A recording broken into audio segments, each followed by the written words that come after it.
Oh, bang, look at that. There we go.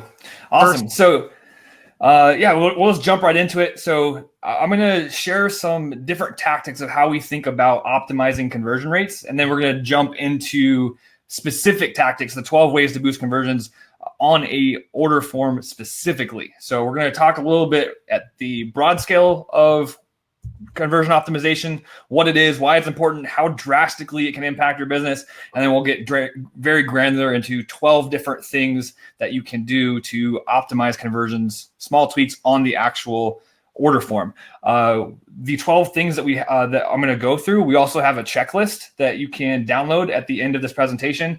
So we kind of going through some of those things. And I believe that we're even doing a live feedback optimization audit of Greg's checkout forms, his order forms at the end of the call. So put me on the. Yep. I want you to shred me. I want you to take my order forms and tear them to shreds. Yep. Cool. So, so that's on the slate coming up. So ultimately today, a seamless mobile checkout experience is no longer a nice to have. It's a necessity. Customers expect a quality mobile experience. People, like back when we started Spiffy 4.5 years ago, we saw that trend coming. This is something that we believed even 4 years ago. So even today, it's even that much more important that you have a seamless mobile experience. Most people don't think about the checkout portion of their software. They, if you go to any of the big marketing conferences, definitely not picking on any specific one, like most of the topics are the flashy topics, the fun topics, the new chat bots that are out, the new Facebook ad hacks, the new SEO stuff, the changes Google's making. And at the end of the day, none of that stuff really matters if you have a leaky bucket at the point of sale. Why we do all of those top of funnel things like Facebook ads and SEO and creating content and all those fun, sexy topics is to make money. And there's not enough people talking about converting more of the traffic that you've already gotten. So for those of you that don't know, Spiffy was born out of our marketing agency. We worked with a lot of big name influencers, authors, speakers, personal brands. We used all of the other tools out there, and we were custom coding Infusionsoft order forms to do all of these things that I'm going to talk to you about. So we've been obsessing over the conversion point of the funnel for about a good 7 years now. And so this is basically, all of the information, the insights, the perspective, the tests, the results of 7 years of experience, plus, collectively across all of our Spiffy customers and our clients, hundreds of millions of dollars worth of transactions and revenue. So have a lot of stuff to cover here today, but I'm really, really excited to share all this information with you. So ultimately today, there still is this gap that needs to be bridged between the time spent on mobile devices and a willingness to complete transactions on them. So I think just last year in 2018 was the year when time spent online from a mobile device passed time spent online from a desktop. And so right now, there's still a gap that is between how much money people are spending from mobile commerce and how much time they're spending there. So these are the reasons why people are not converting from mobile traffic. Things like security concerns. They can't see product details. Navigating is too difficult to input their information and input their card details. And so ultimately, it all comes down to just having a bad customer experience through a mobile device. So more and more people are accessing information, researching products and services, and doing a lot more legwork and research before they make a purchase from a mobile device, but people aren't making it easy enough for people to actually do the transaction there.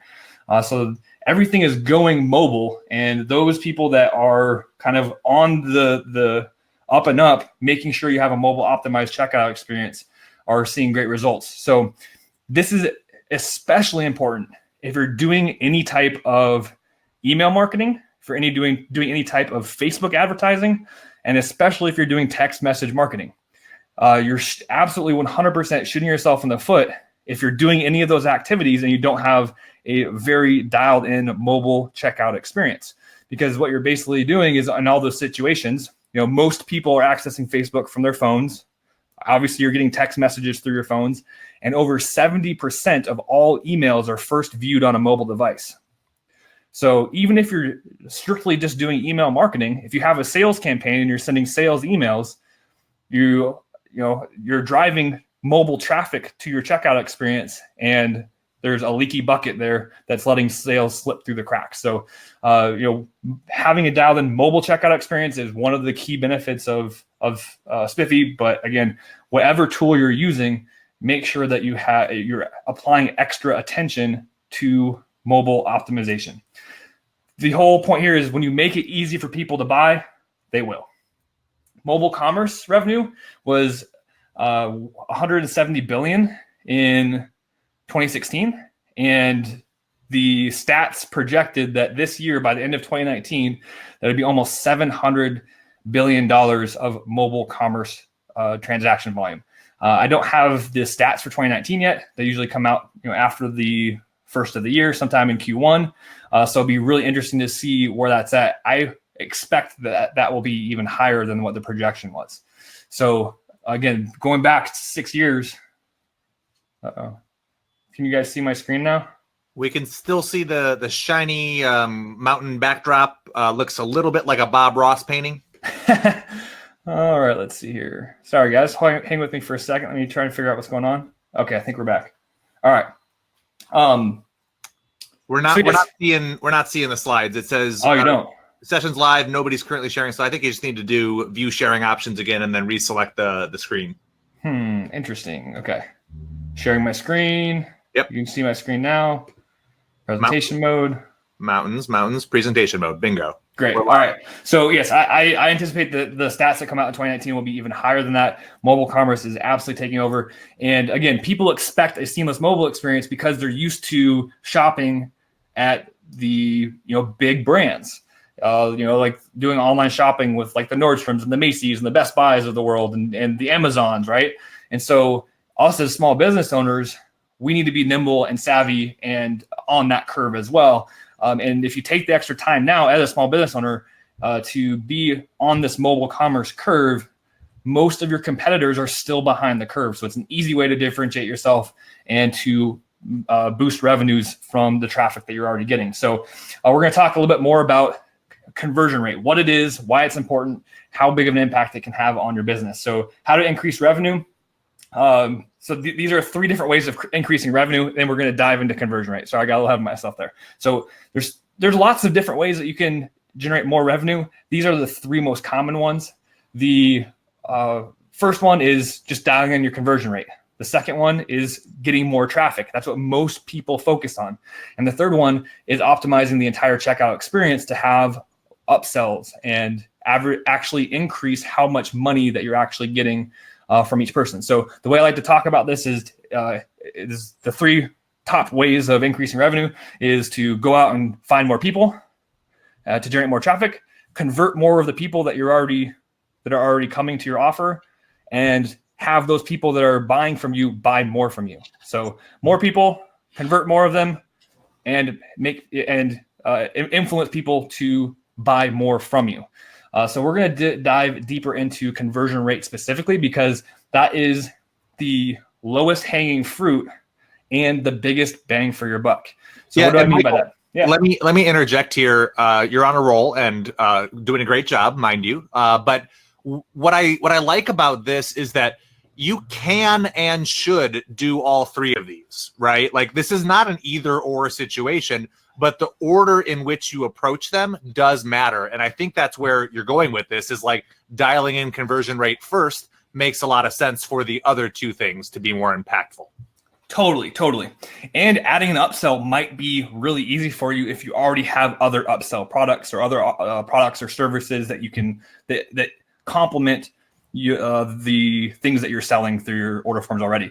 So I like to focus on conversion rate first. We like to think of optimizing and maximizing revenue from the bottom of the funnel back to the top of the funnel. I don't want to go and spend a bunch of money on Facebook ads just to have a lot of those resources go to waste because the conversion rate isn't optimized. So we want to optimize conversion rate first.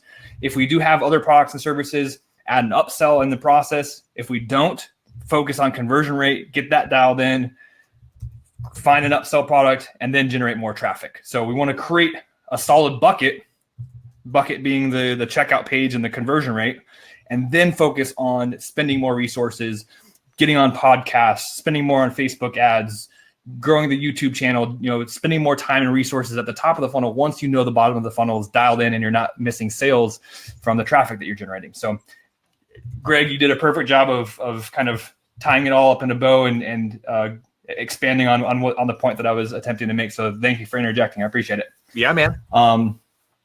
So yeah, and feel free to jump in and anything that you feel I'm glossing over that might be beneficial to dig into a little bit further. And by the way, I don't need an introduction to interrupt you, or an invitation rather. Yeah. Yes. Great. So we're going to dive into conversion rate. So some of you on this, like, you're very familiar with the power of conversion rate optimization. So this might be very basic, but when I first saw these numbers, I was like, my mind was absolutely blown. The biggest problem with conversion rate optimization is most people don't know what their current conversion rate is. They haven't gotten the analytics dialed in. With Infusionsoft order forms, you can install Google Analytics. You can set up Google Analytics both on the order form and on the thank you page, and you can start to get an insight into what your current conversion rate is. So if you don't have any analytics through your checkout page process, your checkout flow process, make sure that the first step is just to kind of see where you're at. So going through these numbers here, again, these are just example purposes only. This is not a real world example. These are not guarantees by any means. But if you look at your data and you have a 1% conversion rate, like, you should be jumping for joy right now. Like it's terrible because you have a 1% conversion rate, but if you just increase your conversion rate from 1 to 2%, you literally double your revenue instantly. Like, yeah, I'm pausing just because, like, I want to drive that home. Is like literally a 1% increase in conversion rate on your order form literally just double your revenue. Now, obviously, there's probably costs involved of delivering your product or service, so it's not 100% profit, but you're doubling the amount of people that are coming through your checkout process and buying from the traffic that you're already getting. So you literally take a 1% conversion rate that you're starting out, increase it by 1%, you have a 2% conversion rate, still some room for improvement, but you literally just doubled your revenue. Even going up to the 4% starting conversion rate, you increase it by 1%, your new conversion rate is 5%. You just added another 25% increase of your total revenue. So this is kind of going back to the point where we can make small changes to the conversion point of your funnel. It can have a huge impact in your business. And it's a great time or a great place to spend a lot of time in dialing in, making sure that your conversion rate is as high as possible.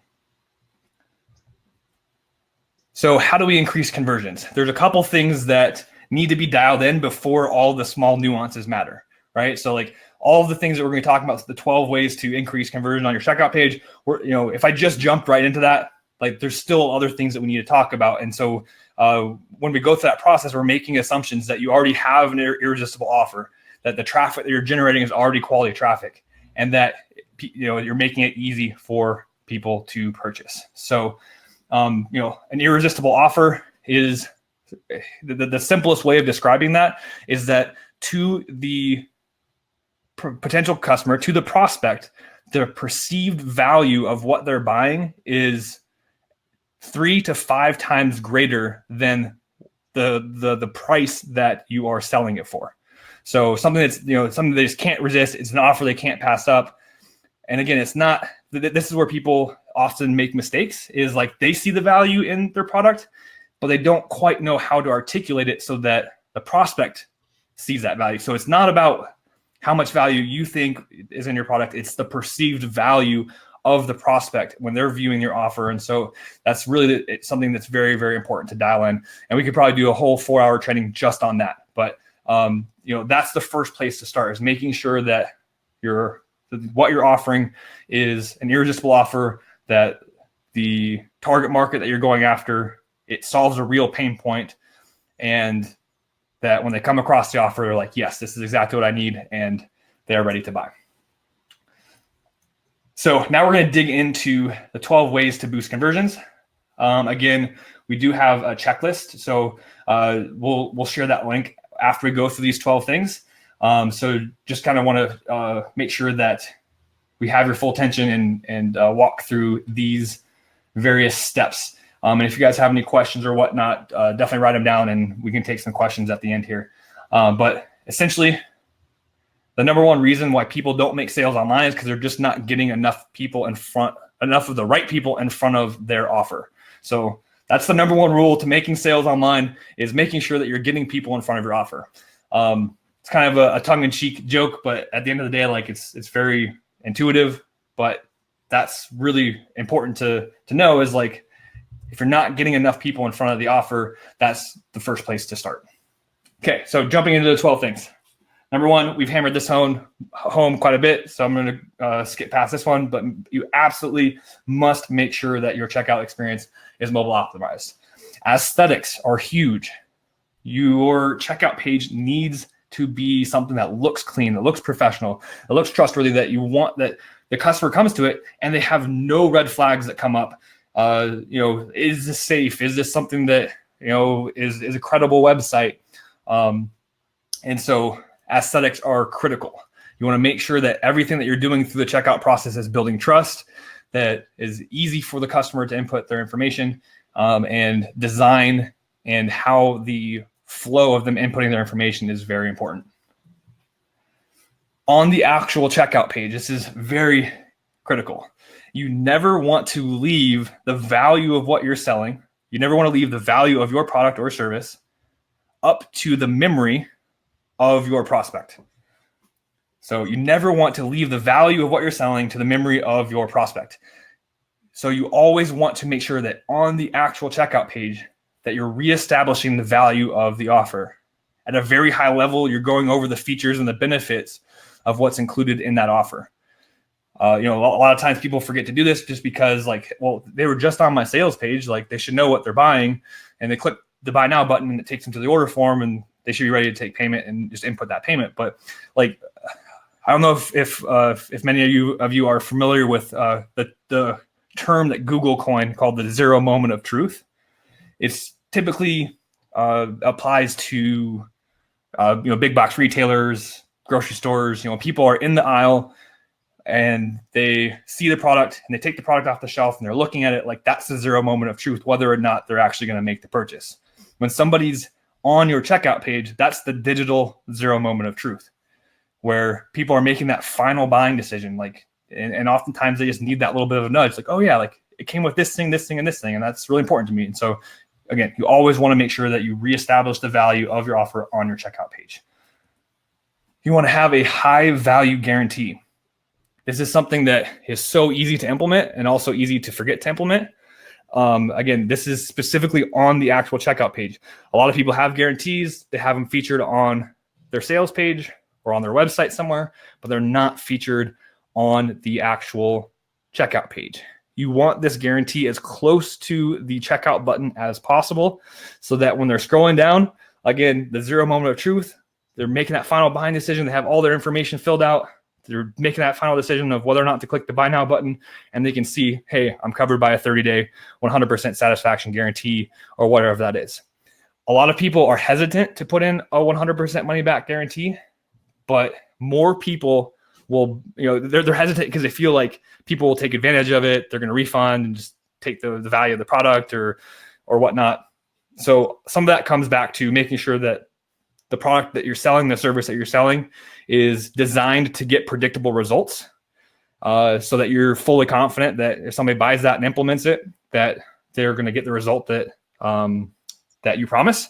And then the other half of it is just knowing that yes, you're going to have those crummy people out there in the world that just take advantage of people, but more people are going to buy because you have a 100% money back guarantee than will ever take advantage of you for it. There's some nuances of different things that you can do to prevent people from, for instance, you can have a 30-day 100% money back guarantee where if you go through my online course, you fill out all the worksheets and you don't get the result, I'll give you a 100% money back guarantee. Submit all of your materials, submit your completed worksheets, no harm, no foul. We'll give you all of your money back. So, people aren't just buying it and then not using it and then asking for a refund. There's different stipulations where you can still make it a win-win. So again, there's lots of different ways you can get strategic and creative with a guarantee. But at the end of the day, you want to remove all risk from the buying decision. You want to assume the risk as the business owner, as a person selling the product or service, and making sure that the customer does not have any reason not to buy. On the actual checkout page, you want to make sure that you're indicating that it's a secure and encrypted transaction, explicitly stating, this is a lot of times on checkout pages, on our checkout pages specifically, you'll say, this is a, 256-bit encrypted transaction or something like that. So anything that you can do to reinstill confidence that their credit card information is secure. Again, the first thing is making sure that it's aesthetically pleasing, the design is nice, that there's there's no red flags being thrown up just from the second they hit the page. But then you also want to reconfirm that their information is safe. You want to reduce friction in the checkout process. So sometimes we have like a snippet library where people can add custom fields to Infusionsoft order forms, and sometimes people get a little carried away with them and they have like 17 different custom fields on their checkout page, and we're like, whoa! Like, we want to have as few fields as possible. And I get that you need to collect all that information, but let's have that information on the thank you page, or let's create a first step with the Infusionsoft web form. And so on the actual checkout page, you want to collect the money first. You don't want to put up any roadblocks in front of your customers giving you money. So I'm always a huge fan of, even if you need to collect extra information from your customer, don't collect that on the actual order form. Don't collect that before you get paid. Collect that afterwards, because you can always, in Infusionsoft, you can always automate follow-up campaigns with them to make sure that they fill out that next step, that web form that collects all the extra information. So sometimes people take this to like way too far, and they think that like, oh, I need to have a checkout page that only has email address and credit card number. So with a checkout page specifically, the rules that apply to lead forms and web forms, when you're generating leads, aren't directly applicable to checkout pages. I'm talking about we're asking for all this extra information. People are used to collecting, or people are used to inputting their billing information, their billing address. They're used to, inputting their phone number, their credit card information. So we haven't seen conversion rates, decrease by asking for those types of things. As a business owner, if you're going to use those various, that extra information from a customer, like the billing address, the phone number, with Spiffy, you can change the label of the phone number to be a cell phone number. Only collect that information if you're actually going to do a direct mail marketing campaign, and things like that. So with Infusionsoft, with the actual billing information, it's a little bit of an advanced thing to not collect billing information. And like I said, at the end of the day, collecting billing information, people are used to having their billing address. They're used to having their billing address verify and validate their credit card. So, collecting billing address is not going to hurt your conversions. Next is on the actual checkout page. You want to tastefully present testimonials, credible stats, awards, anything that can really speak to third-party credibility and third-party validation. Testimonials are a huge thing to add to an actual checkout page. So you want to add 2 to 3 testimonials somewhere, either down the right-hand side of the checkout page or at the bottom below the checkout button. It just really helps people understand that people like them have gotten results, and it's that final push to be like, oh, hey, that person is in a similar place that I am, and they got a result. So cool. I'm gonna make that buying decision. Let me interject for a second there. Yeah.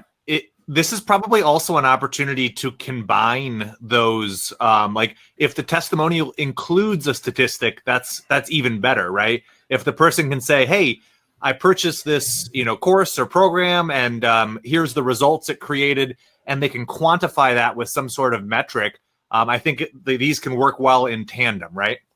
Absolutely, 100%. Yeah, you can definitely combine them, and absolutely get a stat from a customer's result, like in their testimonial. That's awesome. For us, for Spiffy specifically, a stat that's a credible factor is like how transaction volume that has gone through our app. So like we've generated over $500 million worth of transactions, our customers collectively.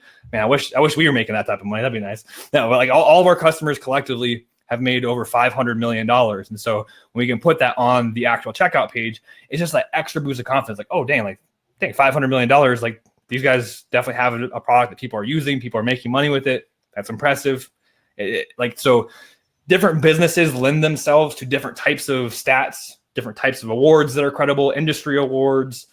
It's just kind of a combination of any of these types of third-party credibility or stats, validation, just anything that lends itself to adding credibility. Again, a lot of people put this on the sales page. They have it on their homepage of their website, but they don't put it on their checkout page. Next is making sure that you have terms, conditions, and privacy policy at the bottom of your checkout page. So Infusionsoft specifically, by default, the order forms are not FTC compliant. Based on FTC regulations, every single page of your entire website of the customer experience needs to have a link back to contact information, your address, terms and conditions, things of that nature. So this is something that Spiffy does out of the box. We make it really easy just to add a link to your terms and conditions and privacy policy on your website. The next level of this is to actually have people agree to this as they're checking out. So a lot of times, through various, shopping that you've done in the past, other businesses that you've bought from online, you've probably seen a terms and conditions checkbox where you have to agree to their terms and conditions to check out. This is extremely important when you're fighting chargebacks. If you're doing any type of volume of sales, you've probably experienced people charging back. It's very, very, very difficult to fight chargebacks if you can't show and prove that they agreed to your terms and conditions, that they're outside of your refund policy, et cetera, et cetera. So this is really important, both from just being FTC compliant, but also giving you the grounds and the abilities to fight chargebacks when they aren't true chargebacks. And people are trying to get away with not paying for your product or service after they've they bought your product or service 6 months ago and they're trying to refund it even though they're outside of their refund period, et cetera, things like that. Hey, Michael. Yes. Let me interject. We've got a question from Rob. We have a handful of questions from Rob. Nice. Which we welcome, by the way. But this particular one has to do with the topic we are on, so I wanted to get it out there in case you have a thought. He said, do I pre-check the terms of service or not? Like, do you recommend that checkbox being pre-checked or making or allowing them to check it on their own? Good question. It best practice and standard is to have it unchecked. It needs to be an opt-in. Yeah. Because to legitimately fight a chargeback, Spiffy, our software, does this with Infusionsoft. It actually timestamps when they actually clicked the actual terms and conditions checkbox, and you can show, hey, they clicked that button, and literally 5 milliseconds later, they clicked the buy now button. So you can kind of prove the case that they bought that, that they actually actively clicked it. So I know that I've seen it in the past where people do have it pre-checked. Same thing with GDPR regulations for our European friends. It needs to be opt-in to marketing communications. It is a required checkbox. So if they don't click it, they can't check out. It definitely should be opt-in. It's a required checkbox. They can't check out without checking it. Cool. That's sort of my take as well. The whole point of that is to get them to take an action that indicates, yeah, I understand there are terms of service. Whether or not they read it, I understand that there are terms of service here. And if the box is pre-checked, then it's easy enough for them to say, oh, I didn't take an action. I didn't do anything. It was, I didn't even see that or what have you. Yeah. Mm-hmm. Yeah. Okay. Cool. That makes sense. I did launch a poll about the pace, and everyone feels like most people are saying pace has been really good. One person asked that we go a little bit slower, and one person acknowledged that they do indeed like turtles. As an administrator, I can't seem to figure out how to end the poll, so I'm going to work on that. But Michael, I'll let you keep rocking and rolling. Cool. Yeah, and I believe that there's going to be a replay of this and whatnot. So I think we also have a version of this that's that we can make available to you as well. So if I'm going a little bit too fast, I apologize. But definitely want to power through this, get to some questions, get to For sure. The audit of Greg's forms and continue to add value. Again, all this is going to be in the checklist. So literally each one of these slides and the text that's, the big bold headline and all the text that's below it, all this is in the checklist. So you'll be able to download this, be able to look at each one of these 12 things, all the contents in a checklist, downloadable, printable. You don't even need to opt in for it. It's just, we'll get you that link here in a second. So all this information as far as what's on the slides will be available to you. So next thing is to have a professional footer. This is just something that helps lend itself to being, seamless from your website to your checkout page. All credible checkout pages have a footer that's standardized. That's where you have your link to your terms and conditions. So you have information on how to reach out to your customer service team, your phone number, having your address there, things of that nature. We'll talk. This kind of ties in with another of the points coming here in a couple of slides. But ultimately, you want to make sure that your checkout pages look as close to your website as possible. The next thing is to make sure that you have multiple payment options. This is more important for higher ticket items. So when I say multiple payment options, I mean different methods of payment. So, having a PayPal option and a credit card option.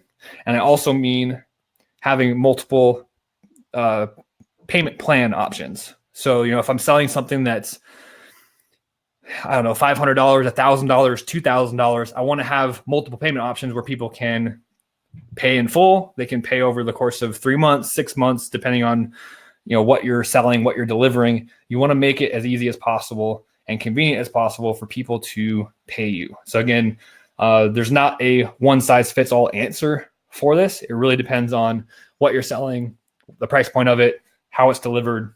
But the point being is that you want to make it easy for people to buy from you in multiple ways. We actually just had a call with Infusionsoft this morning, and on the slide it mentions PayPal credit. Infusionsoft's actually updating their PayPal integration with one of PayPal's latest products, and so it's going to make it easier for you to integrate with PayPal and have PayPal credit be a option at checkout. If you're not familiar with PayPal credit, it's a pretty cool solution. I'm still torn just from like an ethical perspective on whether or not I would actually encourage my customers to use it. Basically, the way it works is people can select PayPal credit as an option through the checkout process. Let's say you're selling a $1,000 or $2,000 product or service. We'll say $2,000 to have it a little bit higher end and fit the use case a little bit. The customer can actually choose PayPal credit and check out, buy that $2,000 product or service, and they have 6 months to pay PayPal back with zero interest.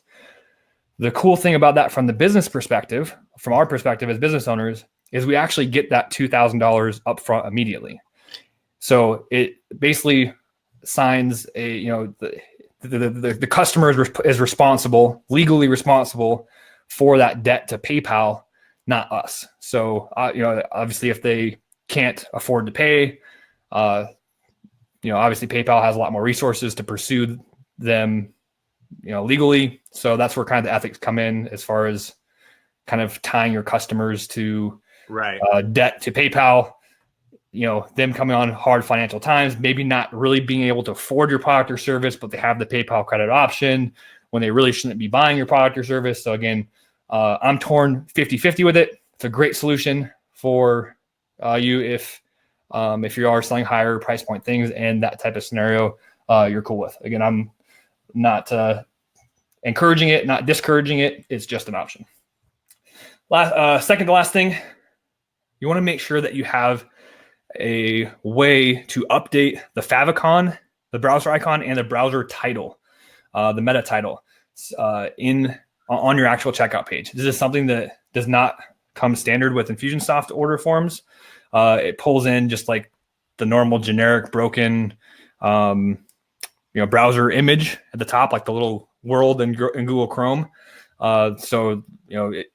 And it also, for the browser title, it pulls in the URL of the order form. So it just kind of gives it throws up a small red flag. Again, like this thing in particular isn't going to increase your conversion rates by 1%, but it's all of these small things collectively optimizing your checkout experience where you're reducing any of the red flags that could possibly come up.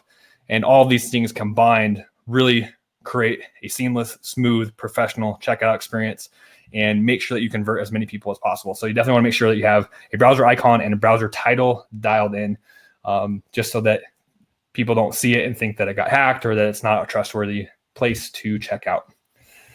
The last thing is easy to find contact information. So again, we do all of this work trying to get people to get to the checkout page and give us money. And oftentimes we don't have an easy way for people to know how to contact us right from the checkout page. So they're at that zero moment of truth. They're ready to buy, but they have one question. Is it easy for people to contact you? Is it easy for them to get a immediate response? It's very, very, very important to have easy to find contact information on your actual checkout page. We go through all the blood, sweat, and tears to get a customer to buy from us, and we can't fumble on the 1 yard line. So, at the top of your order form in big bold letters, having your support phone number, your sales team's phone number, even if it's just a support email address, like make it easy for people to contact you.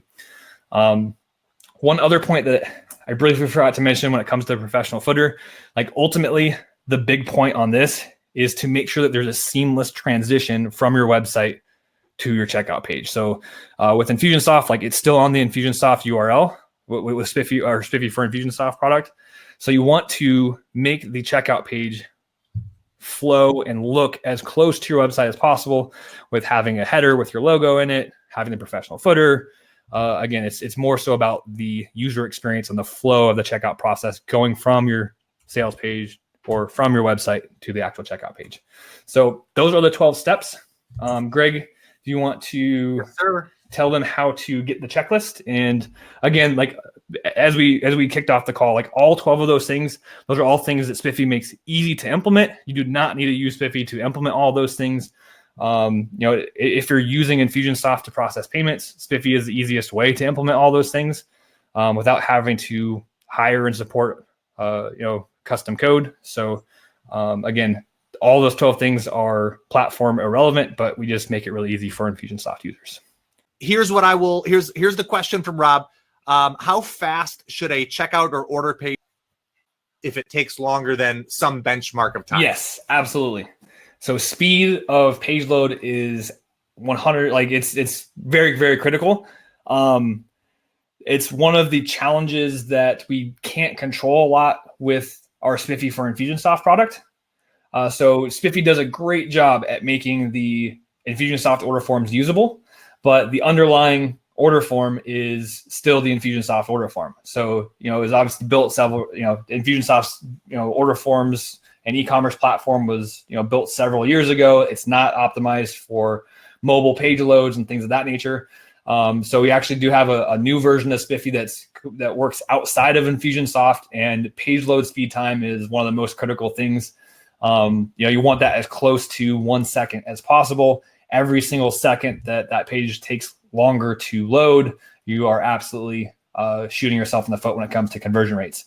That being said, there's different things that you can do throughout your entire sales process to increase the level of motivation of your buyer, right? If somebody's just casually motivated to buy from you, they're going to bounce if your checkout page takes an extra second to load. If any reason that any reason for them to lose, yeah, they'll take advantage. Exactly. They're looking for reasons not to buy, rather than making sure that the person that through your entire customer journey, through your entire sales sequence, through your sales page, that you're turning somebody that's casually motivated into somebody that's highly motivated. So and you're solving a real problem for them. They understand the value of that. So they would sit there and wait 20 seconds for the dang page to load because they need your product or service. So again, there's not a one size fits all answer.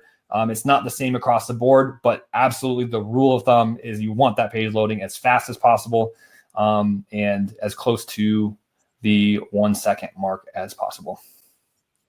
Okay, perfect.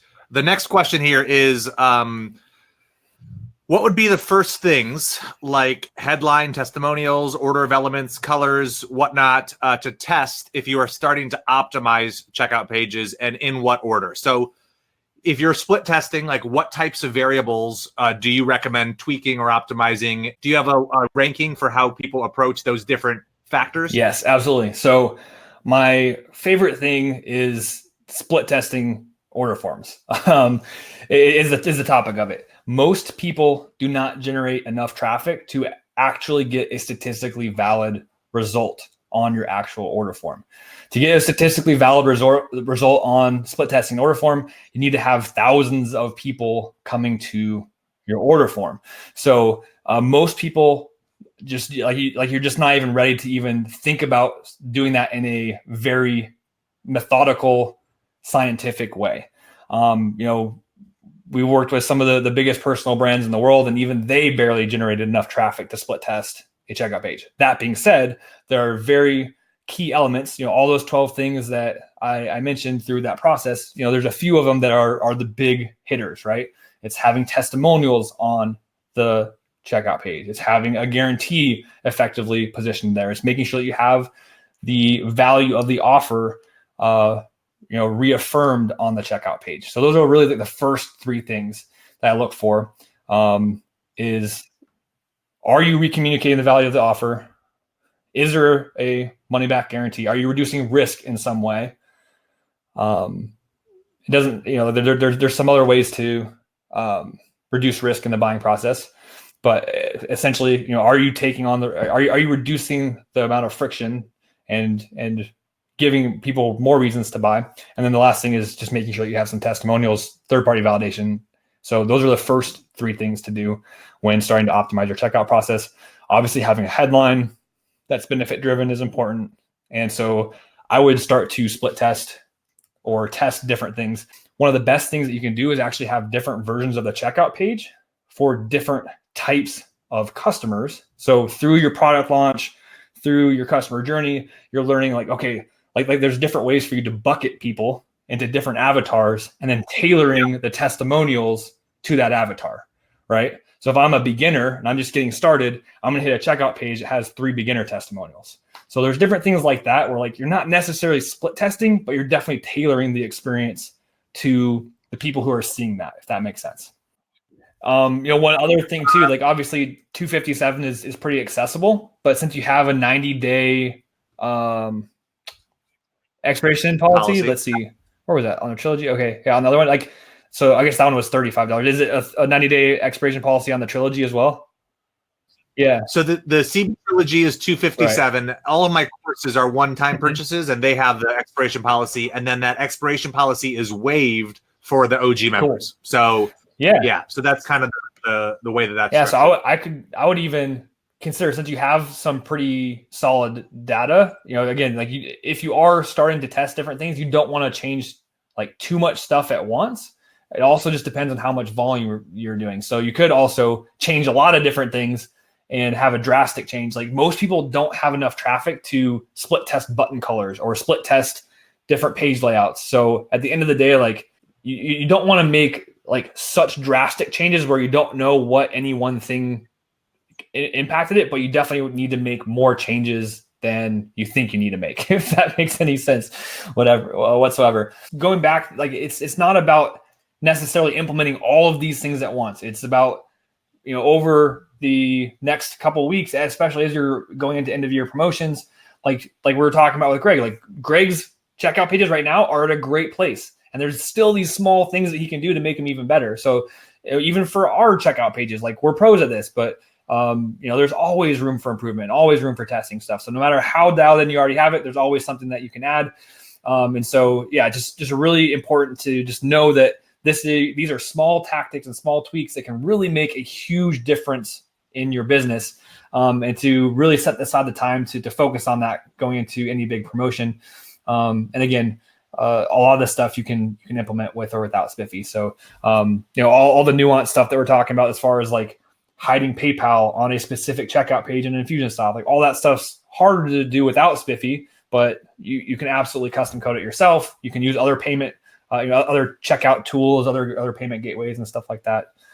So yeah, if you guys have any questions about any of this stuff, any questions about how Spiffy works, you can always email us. I'm in our support emails. I'm like, our whole team gets notified on every support email. So if you just write into support@gospiffy.com, support@gospiffy.com.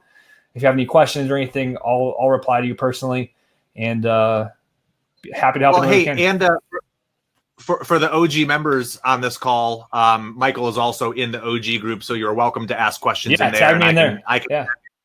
I wish I was better with like pivot tables. I made this in Google Slides. I wish I was better with like Excel, because I know there's an easier way for me to produce this data.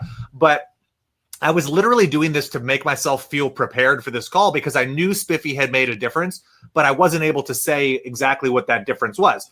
So I wrote a blog post on Spiffy. Michael, I'm sure you remember this. And the reason it's important is because I actually had access to Spiffy for a year prior.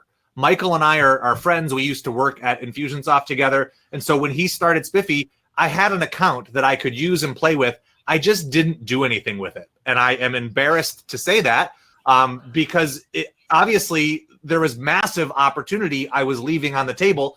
And all it took was implementing Spiffy on all of my order forms, because I figured with this blog post goes live, I better have Spiffy live on all of my stuff. Otherwise, it doesn't make sense for me to talk about it. So I know mentally where that line in the sand was for me.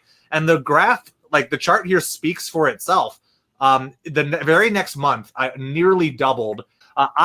This is not a statistically like scientific, sampling or anything, but it is a pretty anecdotally impressive shift. I would expect my sales to grow over time simply because my traffic is growing as I produce more content. But what's impressive for me here is that almost overnight it changed. The first iteration I implemented was just the mobile responsive wrapper for Spiffy. So Jamie asked a while ago, he asked if Spiffy forms were hosted by you. And I said, I replied in the chat, sort of, because you have the new version of Spiffy or a new version of the Spiffy platform where you can build your own checkout pages there. But the historical version of Spiffy and what I am using is a little snippet of code that you add to your Infusionsoft order forms that makes them mobile responsive, and it adds the aesthetics that you build in the Spiffy app. So that's what I'm using. That is what I endorse. And here is, before Spiffy mobile responsive, 12.1 orders per month of my courses. And then after Spiffy, this is what they looked like. And it went to 16 orders a month. And so that is, that's about as stark or as clear as I can make it. So that's what I want to leave you with. The resources from today's webinar are all hosted here. www.monkeypodmarketing.com/get Spiffy, all one word. I really hope this was valuable. The feedback here has been all awesome. The engagement's been great. So thank you guys. Oh man. I mean, like I said, just focus on the conversion point of the funnel, fill the leaky holes in the bucket, and then focus on top of funnel stuff. That's just the methodology that we've been living by for the last 7 years. I would love to hear your guys' wins and success stories, and whether you're using Spiffy or not, definitely want to hear about your success. And if you guys, again, if you have any questions, reach out to me in the Monkeypod Grove Facebook group. You can tag me in any post or any questions, or reach out to us via email, support@gospiffy.com. Me and my team are more than happy to help you guys any way that we can. There you go. Guys, that's it. Just keep getting better and just keep making progress. No matter how small or incremental these changes are, they all add up. And as Michael illustrated, a 1% gain might end up being, the difference between an average month and a record one. So that is it. Thanks again, Michael. I will see you guys next time. See you guys. Peace.